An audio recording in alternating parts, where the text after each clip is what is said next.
What's up guys, welcome to another episode of my Legendary Weapon Guide for Borderlands the Pre-Sequel. In this episode we'll be going over the Legendary Hyperion Sniper Rifle known as the Omnicannon. To get this weapon, you'll have to go to the subconscious and accept the mission Temple of Boom from Tannis. The fish. Tannis is a fish? By accepting this quest, you'll unlock the boss Spunk, who has a chance to drop the Omnicannon itself. The Omnicannon will never spawn with an element, technically. An element will never be listed on the weapon card, but it'll always come an explosive, which isn't technically an element, but I digress. The weapon can also be fired in full auto mode, a trait it has in common with its Legendary Hyperion Sniper counterpart, the Invader. The fire rate is rather slow however, so the full auto fire isn't anything to write home about, unless you have a way to boost up your fire rate, and there are multiple. Being a sniper, characters like Nisha and Aurelia can use it to great effect. Nisha's damage bonuses and action skill allow you to easily get off multiple high damage critical hits on targets with a minimal chance of missing.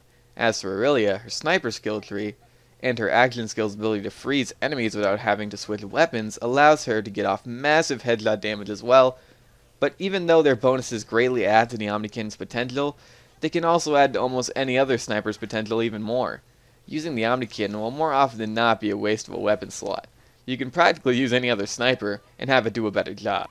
However, there is one character that synergizes better with this weapon than any other sniper rifle, and that's Claptrap. Claptrap's boom trap tree works wonders with the Omnicannon. Since the Omnicannon isn't technically an explosive weapon since it isn't listed on the card, it still gains the bonus from Claptrap's coincidental combustion skill, which adds bonus explosive damage to non-explosive weapons. Also, skills like Load and Explode and One Last Thing synergize with the weapon just as well. Load and Explode can add up to 100% bonus explosive damage if all 5 stacks are present, and One Last Thing will give a 400% damage bonus on the final round. Keep in mind, however, that the minimum requirement for the full bonus is to have a magazine size of 8, and the Omnicannon only normally has 6, so to get the full bonus, you'll have to boost your magazine size up. One thing worth mentioning is that the coincidental combustion skill has a chance to proc along with the One Last Thing skill, allowing you to deal huge bonus damage on the final round. As for the other 3 characters, I don't recommend using this weapon at all. Athena doesn't fit the sniping playstyle, and if any sniper is to be used on her, it should be a higher rate of fire elemental sniper. Not to mention, there are so many better options for her and her playstyle.